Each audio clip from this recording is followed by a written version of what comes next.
saison football bi léemu ubbiwaat bientôt la CAN bientôt la Coupe du Monde 2022 bientôt les Jeux olympiques bu ngeen bëggee seetaan match yi sport bi télénovelas yi documentaires yi film yi séries lu ngeen bëgg dem leen abonné télé internet la télé de l'avenir avec Sartec Méga IPTV 8000 chaînes à 39 500 l'année box bi dañ koy jaay avec donc 30 000 francs abonnement bi 39 500 muy 69 500 année bi yëpp ngay seetaan chaîne bu la neex dootoo fay dara boo amee Smart TV abonnement bi rek ngay jënd à 39 500 donc télé internet la da ngay wifi sa kër mu koy doxal donc c'est la télé de l'avenir. Vous abonnez sur Sartec Méga IPTV contactez le 77 535 97 62 77 535 97 62.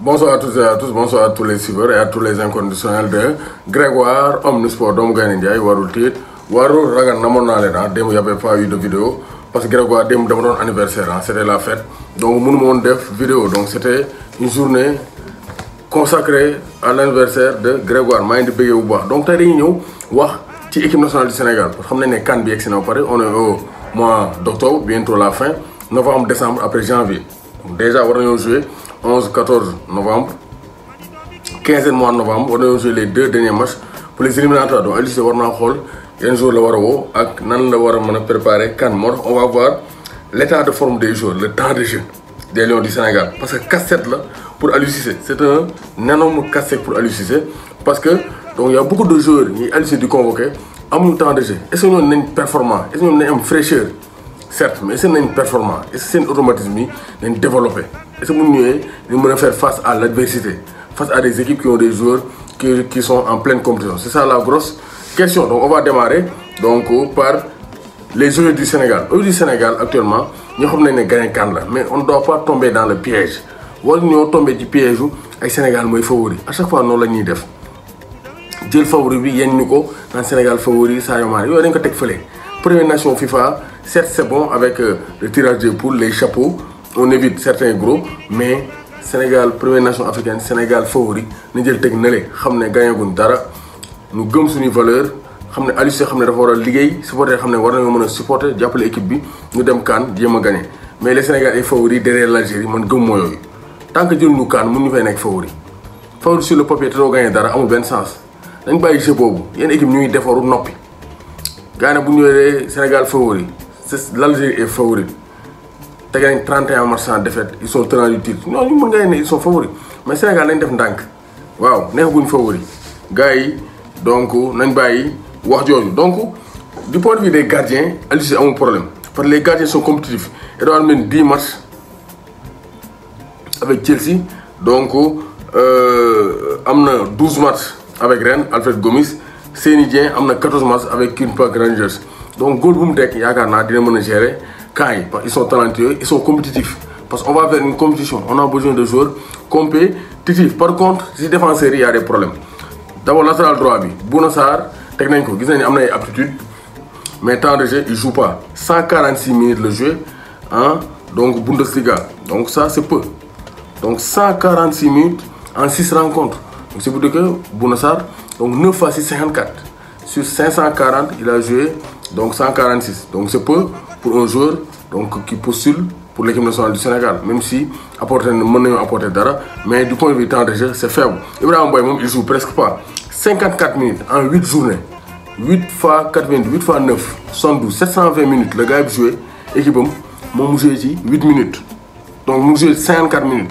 donc c'est clair moo tax bu ñu ko footballoo il peut pas performer c'est un bon joueur mais il joue pas défense centrale bi Abdou Diallo a perdu sa place waaw même s'il joue donc en Ligue 1 donc il a perdu sa place mais quand même il joue donc Abdou Diallo il joue sur les 7 derniers matchs depuis le 19 septembre il n'a été titulaire que 2 fois contre Montpellier et contre Angers sinon il est donc il n'est même pas rentré sur les 5 moom temps de jeu bi amoon sax mu commencé wàññeeku Abdou Diallo donc ça commence à devenir inquiétant pour Abdou Diallo donc loolu aussi c'est très clair donc à gauche Ballo Touré sax keroog titulaire na dem titulaire en Ligue des Champions mardi donc gis nañ ne mu ngi am temps de jeu même si Hernandez moo fa des fois mu dugg remplaçant je pense que moom moo tane je pense que moom tane na tuuti donc kii di Saliou Ciss moom moo ci gën a nekk en jambe il a du jus il a donc beaucoup de matchs, 443 minutes après 12 journées. Donc il a toutefois manqué 6 matchs parce qu'il était blessé. Mais ça, il est titulaire, même s'il joue en Nancy, il est titulaire. Fodé Ballo-Touré, c'est 260 minutes sur les 720 possibles en 8 journées. Donc vous avez atteindre moyenne, mais c'est normal parce que Théo Hernandez l'a fait que Théo Hernandez est titulaire. Parce que moi, je suis en temps de jeu. Vraiment, Ballo-Touré, moi, je suis en temps de jeu. Par rapport donc, à Lincoln Haral, donc face à Théo Hernandez. Donc, Nampalys Mendy, moi, il est dans le dur. Hein, Nampalys Mendy, 0 match. Donc, moi, je suis grave. 0 match. Moi, j'ai un salaire hebdomadaire avec les U23 de Leicester.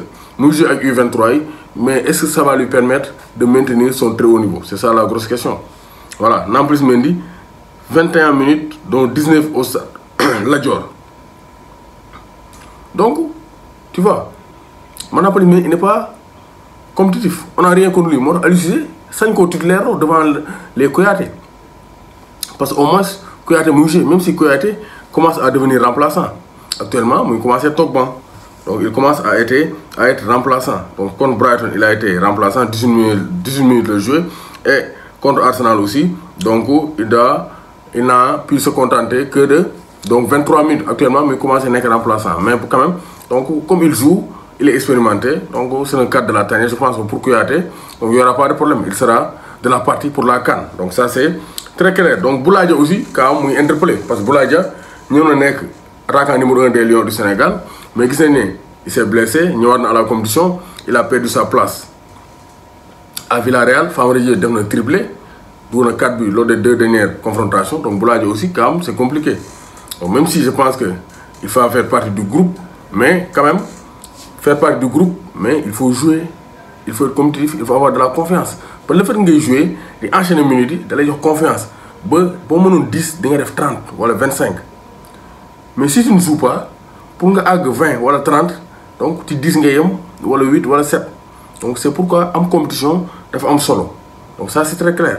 Donc il y a une situation joueurs actuellement ils sont en manque de temps de jeu et ça peut se répercuter sur leur performance en équipe nationale du Sénégal. Parce que la Grèce a gagné avec des joueurs qui n'ont pas beaucoup joué la Coupe d'Europe. Kolo Touré a gagné la CAN en n'étant pas très compétitif. Mais le football rime avec la compétitivité. Joueur n'est que remplaçant, nous de toute équipe nationale, mais là, en règle générale, en compétition, il faut avoir des joueurs avec de la forme performant pour renverser les adversaires. Donc, Gane Ndiaye, warul tiit, warul ragal, maa ngi di béggee, di leen béggee. Abdou Luka Modric, borom Argentina, borom Buenos Aires, maa lay béggee, le grand Madrid.